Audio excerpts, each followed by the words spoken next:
Joe. He's got a great beard, still accurate. They're the New Mexico State champs. What's that? The New Mexico State champs. Oh, they beat New Mexico. Polos.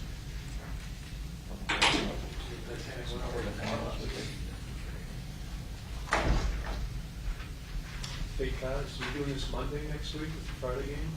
I think so, I just gotta confirm with the sketch. We did Monday, Tuesday, last year, if I'm reading correctly, or no, we did. It was Monday for Friday game. Did it seem to be? It'll be Sunday or something. They did like a Zoom with Barrett, somebody else. We'll show us Sunday. Yeah, Sunday will be fine as long as we're done by 7:20. Yeah. She showed you for Monday, or It's a not? basketball game. Is there a basketball game? Oh, yeah, we have the basketball too. It's, you know, state. Yeah, I'm not showing up for Jerry Rice.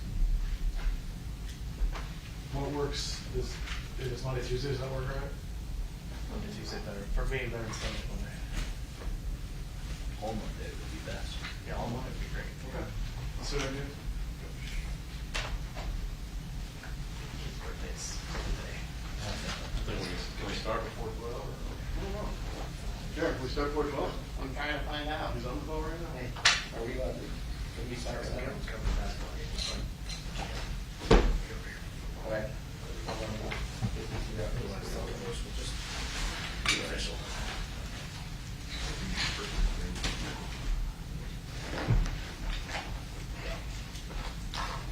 We can hold for at least 2 minutes. Remember, Yeah.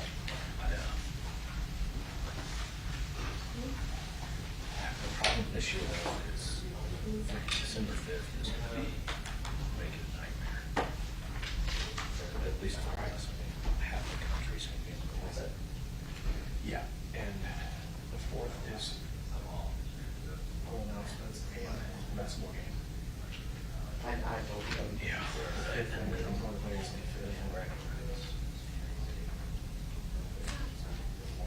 And basketball games that people are actually interested I in. told him 11:56 Georgia, so we just have a minute.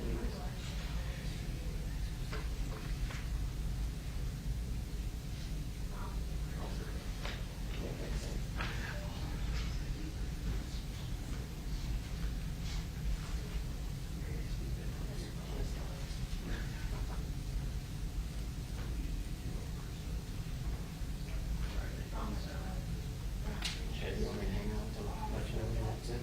The weather was just so much. And my girls are keeping it now. Yes.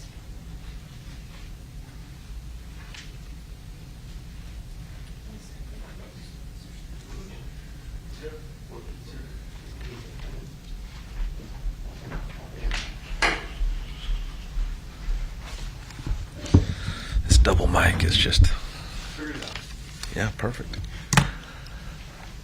Good afternoon. First, want to start with sending my prayers and thoughts with the University of Virginia football team, the university. I'm just praying for peace and comfort for all those involved, the families of the young men, the football team, the coaching staff. You know, specifically, I know Coach Elliott. And then obviously, or maybe not obviously, but Des Kitchens and I were colleagues for 3 years at North Carolina State. He's currently the offensive coordinator. And so just heart goes out to them in such a difficult time. I do know that, you know, both Tony and Des and that staff is made of the right stuff to be the right kind of presence in such a tough, difficult time. But, man, what a sad story. And hopefully there's some positive that can come from this tragedy. With that, you know, for us, this is a big week. It's senior week. And it's an opportunity for us to acknowledge and show our appreciation to all the seniors for all that they have done for our program, whether they chose to be here for the last 6 months or whether they've been here for the last 5 to 6 years. And in Barrett's case, his whole life. We just really appreciate what they've done. and the sacrifices that not only they've made, but their parents and their fans and their families to come to the games and put a really good product on the field. And I think these 21 seniors that we have represented the Mizzou football Tigers in the right way. And they are true sons to this university and this state. Jack Abraham, quarterback from Oxford, Mississippi, graduated from Southern Miss, transferred here to give us an opportunity to play quarterback. Has done everything we've asked him to do as far as be a great teammate and a leader on this football team. Plans on enrolling in dental school and following in the steps of his father and continuing a practice of being a dentist there. So good news is I'm going to be able to have the ability to get my teeth cleaned later in life. Barrett Bannister, wide receiver, Fayetteville, Arkansas. What an incredible story he is. A guy who chose to walk on here. Now has over 1,000 yards receiving, over 100 catches, and just does all the little things right. Third and Bannister, just somebody who you can count on, and really excited for him to walk this year. He's going to have that rare distinction of walking twice for senior day. DJ Bullard, offensive line, Fenton, Missouri, walk-on who's contributed to this football team, will graduate in the spring of 23. Kabet Chepator, tight end from Carroll Stream, Illinois, graduated undergrad in 21, master's in 22, fall of 22. A young man who walked on our football team, has not and earned a scholarship, was a walk-on tryout, similar to Boo last year, and just somebody who shows up every day and puts in a lot of work, and really proud of him. Toski Dove, wide receiver from Denton, Texas, undergrad spring of 22, master's certificate the fall of 23, made a big-time catch against Tennessee on fourth down. Obviously, I'll always remember his flea flicker versus LSU in 2020. Big catch right there that led to the first touchdown of the game and gave us a 7-point lead. Big time catch versus South Carolina in 2020 on a 9-ball to give us the first touchdown of the game too. Bobby Lawrence, offensive line, St. Joseph, Missouri, spring of 22, graduates with a master's certificate in the fall of 23. Recently engaged. I like to call Bobby the pride of St. Joe. Just really wants to be an athletic director in the future, and so really proud of Bobby Lawrence for his commitment to our team and this university and doing things the right way. It's been derailed a little bit from injury standpoint, but shows up and continues to work. Nathaniel Pete, running back, Columbia, Missouri, will graduate in the spring of 23. A transfer, obviously played at Rockbridge, transferred back this year, and appreciate the contributions that he's made to our football program. Zeke Powell from Georgiana, Alabama, is going to graduate. Was a young man who came here the end of July in the COVID year of 2020. Junior college kid. Started at South Alabama, went to junior college, came here. Has had ups and downs throughout his career. Started as in his first year, and then last year had to face battle competition, battled back.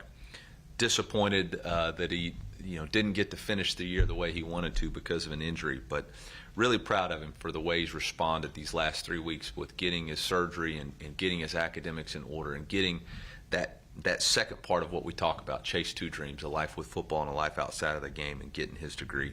Trenton Cedarwall, offensive lineman, Ozark, Missouri, just had a birthday. Appreciate all he's contributed to our team. Richard Taylor, offensive lineman from Ellenwood, Georgia, who graduated in the spring of 21 and should have completed his master's certificate in the fall of 22, or grad certificate in the fall of 22. A young man who worked extremely hard, was Tyler Beatty's roommate, and earned a scholarship last fall for everything that he did. Connor Wood from Meridian, Idaho, transferred from Montana State, a guy who has played a lot of football for us, a lot of positions on the offensive line, has a great attitude every single day, shows up to work, has a bright future in front of him. He's going to be used to weather like this today. No problem for him practicing today at all. DJ Coleman, defensive end from Atlanta, Georgia, graduated from Jacksonville State, transferred here, has worked extremely hard to be a very productive player for us. And we appreciate his belief in us and his willingness to embrace his role, whatever it was, throughout the season. Tyrone Hopper, defensive end from Roswell, Georgia, another career seventh-year guy, has graduated from UNC and works real hard for us and again, embraces his role, whether it's 10 reps a game or 20 reps a game, does whatever we ask him to do. Trajan Jeffcoat, defensive end, Columbia, South Carolina, graduates in the fall of 22. Obviously has been a big-time player for our university for a long time, and really appreciate all that he's done, battling through adversity throughout his career and walking to get his degree. Martez Manuel, safety from Columbia, Missouri. Summer of 23 is when he will complete his degree. Martez brings a lot of energy and enthusiasm. He loves this city. Loves representing and playing for the University of Missouri, and we're really proud of him. Isaiah McGuire, defensive end, Tulsa, Oklahoma, graduates in the summer of 23, a young man who's worked really hard to develop into our most consistent defensive player and affects the game. Was our defensive MVP last year and is looking to be that same player for us this year. Devin Nicholson, linebacker, Detroit, Michigan, graduates in the summer of 23. Darius Robinson, defensive tackle from Southfield, Michigan, graduates in the spring of 23. Jelani Williams, safety from St. Louis, Missouri, graduates in the fall of 22. A guy who's battled a lot of injuries and consistently shows up, does everything we ask, is ready at a moment's notice. And as long as I'm coaching, I'll remember Jelani's hit in that bowl game on 4th down. Obviously it led to an injury, but man, he came up, filled the hole, got him down, and gave us a chance to get the ball back to go down and take the lead in that game. Special teams, Jake Hoffman, long snapper from Kearney, Missouri. I think I said that wrong, Kearney, Missouri. And just a special young man. When he gave his senior talk in fall, talked about he grew up coming to the University of Missouri football games and dreamed about being a Tiger, and as now his dream has become reality. Obviously earned a scholarship and does a heck of a job for us. Sean Ketting, kicker from Columbia, Missouri. Sean's been through a lot, being from here, earning a scholarship, having personal difficulties he's had to work through with family-related issues. Just really proud of Sean and his commitment to our team and continuing to play and show up every day for us.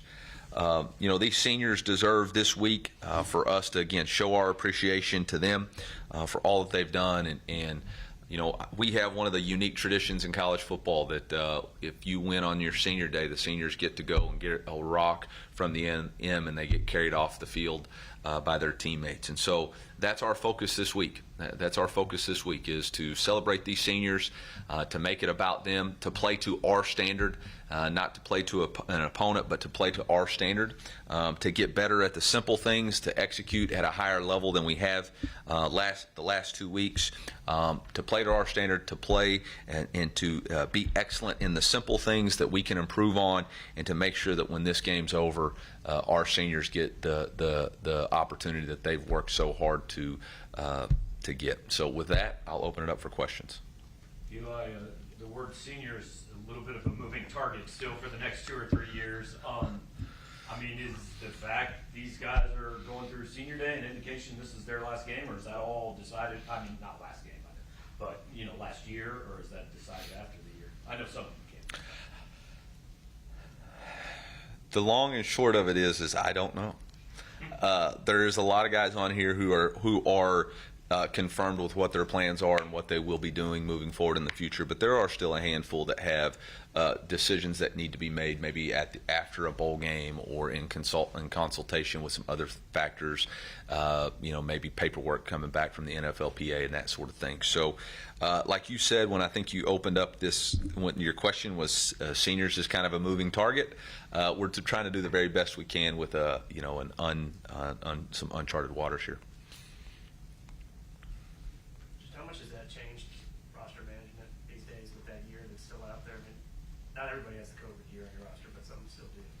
Yeah, it's an interesting thing because you have the COVID year, you have transfer ability, you have guys who could go to the NFL. I think the good news what the NCAA did was allow for an 85 for 85, but what you're a little bit what you're a little bit handicapped by is not for sure knowing how many high school players you can recruit versus what's going to be a transfer. For us right now, we currently have 14 high schoolers committed.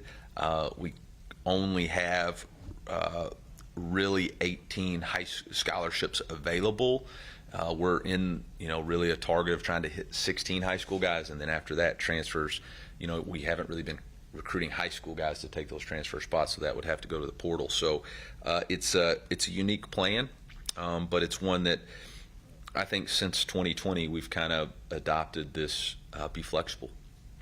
Across college football, have you seen guys, like especially quarterbacks, I guess, who benefited from having that sort of extra year of eligibility to develop?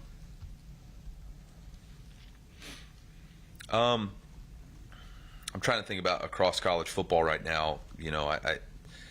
I haven't really. I don't know that one. I would think any time you have a year in college football to get better, it's good in order to develop. I think some of the quarterbacks that are playing at the highest levels right now are guys who've gone through some growing pains. Looked like more designed runs for Brady on Saturday. Was that the idea going in, or was that, hey, this is working, we're going to stick with it as the game went forward? Both. I felt like, again, in the South Carolina game, we kind of had a template, and then obviously in the fourth quarter of Georgia, Brady was able to use his legs to get going and I think play a little bit better. And so trying to incorporate that combined with what they allow you to do. Eli, and some of those fourth and shorts from maybe your 40 where you punted against Tennessee, what was the thought process behind punting on some of those, and would you have decided differently looking back at it? There was one 4th and short in the first of the game, correct? And the score was 14-7. Yeah, a couple more later in the game. And then there was another one later in the game that we went for, and then there was another game that we went for, but we got a penalty and backed it up to 4th and 6. So the first one at 14-7 felt like we were still in the game, and didn't want to give them obviously a short field, and so obviously play the game the way we felt like we need to play it. Don't put our defense in a bad position. In the fourth quarter, it was either 49-24 at that point. Yeah, it was, because then they made the field goal to go 52. We went with a play that we'd been running a lot. We just hadn't ever got to the second part of that play, which was to flip it out to Elijah. Obviously didn't execute that. Felt like we had an opportunity there from the look.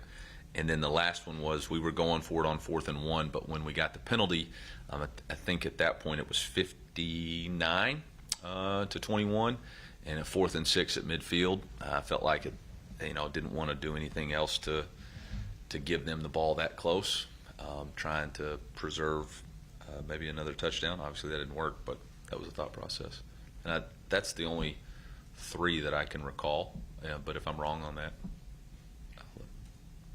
Your defense has not had many instances this year where they've kind of got to bounce back from getting punched. I mean, what's been your sense the last couple of days of where those guys are at after what happened on Saturday? Yeah, I think from top to bottom, whether it's offense, defense, or special teams, we all felt like we didn't play to the standard that we needed to starting, really in the third quarter. And I think that's all of us have the ability to either hide from that or face it. And we're not going to hide from it. We're going to face it. And we have an opportunity this week to play to our standard. And obviously we didn't do that. Those seniors on your D-line, Isaiah and Jeff Coat, Barry's, they've been through a lot here, and last year was tough on them, I'm sure, but Yeah. what's it been like to see them kind of have this year that they have had, put it all together, and that's been a strength of your team? Yeah, really proud of all 3 of those guys. Really, Darius has been such a leader since really I've been here in his commitment to his body and work ethic and development, and hasn't always been able to play. He's had injuries the previous 2 years that he's missed extended time, but this year has been able to play consistently, and I think he's played his best football the last 3 games. He had a really good game against this opponent, and Isaiah McGuire had a really good game against this last opponent. Didn't show up necessarily, but those guys have been giving us a chance each week, and I felt like other than obviously there was a couple of big runs that spit out there, but I thought those guys provided pressure on the quarterback and were condensing the pocket and got sacks. And Darius is a real matchup problem in the inside, and so been really proud of those 3 guys and their commitment to each other and commitment to this team and commitment to growth. And I think they're all 3 going to be rewarded in April. A couple guys that may have missed being mentioned, but I don't know if Hiron and Chad maybe had gone through senior day last year, or if Hiron's already decided he's going to, try to get a waiver, or what the situation with those 2 is. Yeah, my conversations with Hiron and his parents, we're going to apply for a medical red shirt for this year, and we feel confident that the NCAA will grant that, and we're very excited that if that's granted, he would spend another year with us. And that's really for him the best possible outcome, for him to be able to rehab, retrain, and still have an opportunity to play at the next level. And so that was something that we had been working towards, and why we felt like the bye week was the target week. If he could have gotten back and played, then we would have done that, but just never got to where we felt comfortable that he was going to get enough reps to put himself in a position to play at the next level. And so for us, that's a huge opportunity for us to be solidify our offensive line for next year, and give us another big time offensive tackle who's got a lot of game reps. Chad Bailey has another year of eligibility, and so right now he is not walking in senior day because he wants to finish out his opportunity to play football, and so really excited about that. A young man whose best football is still ahead of him and continues to improve and be a leader on our football team, and so that's a big time get for us to be able to retain those 2 players. With the stakes of the next 2 weeks, vis-a-vis a bowl game, how much of the focus is on the message of the importance of that versus? I'm only focused on senior week. The only message for us and our football team is these seniors this week and getting the rock. Chase route 2 rabbits, you'll catch none. We're focused on what it is for us to do to honor our seniors, to play to our standard, and to be excellent at the simple things. And that's really the message for us. There's nothing else besides that. There's only this week. There's only today's practice. Our message has always been, and will continue to be, 1-0. And the one that's this week is, for our seniors, this is what you come here and play for, so you have an opportunity to carry that rock off. So you've put in a lot of work to get that tangible reward. So that's what we're here for. With this being the senior days, there's still an opportunity for some of the younger players that maybe haven't seen as much game time to get into this game this weekend. We're going to play to our standard. I have no idea what that final score or what the game's going to hold, and so I have no idea whoever's earned the opportunity to play is going to play based off the game. So I haven't really even considered anything other than playing to the standard, if that makes sense. Eli, I know a couple years ago you had Nick Bolton walk at senior day, even though he was strictly a junior, because he was considering going to the NFL. Yep. Anyone this year who's making that consideration of walking at senior day? The guys that are listed are the guys that are listed right now. So these are the guys that have told us that they're seniors, and not told us, that we've communicated with and have celebrated with. And one of the cool traditions we have is that we have a senior dinner to start the year, and they all get fitted for suits, and we buy them a suit so that when they have their opportunity to go interview for a job, they're already prepared with interview suit. And so this is something that's been going on all year, and this is the group of seniors. I can't speculate on anything else besides that. Is there a reason you don't do it before the actual final home game? Well, the consideration this week was a couple of things. With next week being Thanksgiving, didn't know, with all the students being gone and all that, was hopeful that this would be, and it's still hopeful. Our students have been awesome. They've been incredible. Really want those guys to show out. And then just also that last game is in a compressed 6-day window, and there's a lot of things that are going on. So just trying to reduce the amount of stress there with that week, and put that this week, and then next week focus on the final game.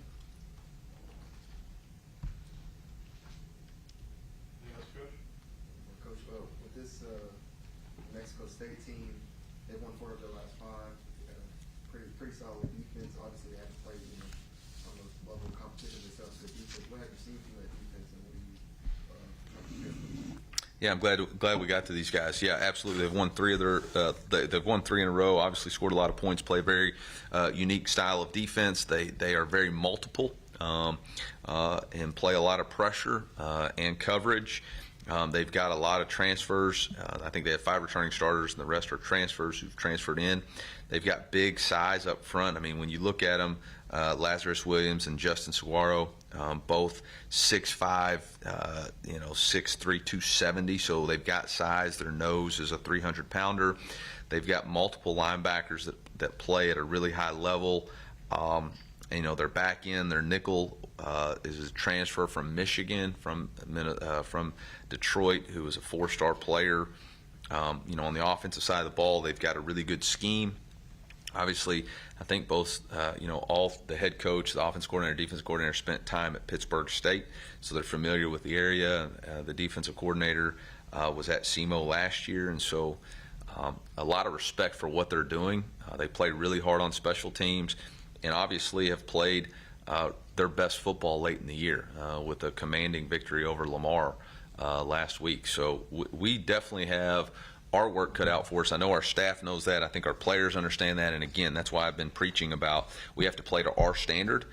We can't just assume that this is a team that's going to come in here. I mean, they're going to want to make a name for their program and their self, and they're playing at a high enough level to do that. So we have to play to our standard, and that's the challenge for us. And again, we've got to do the simple things well. They do a lot of things on defense. They do a lot of things offensively that make it difficult for you. So we can't get caught up in chasing a lot of scheme.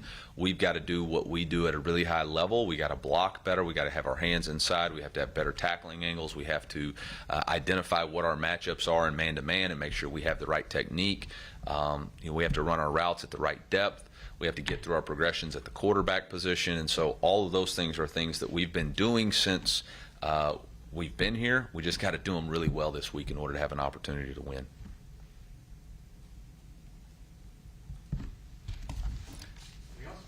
Thank you.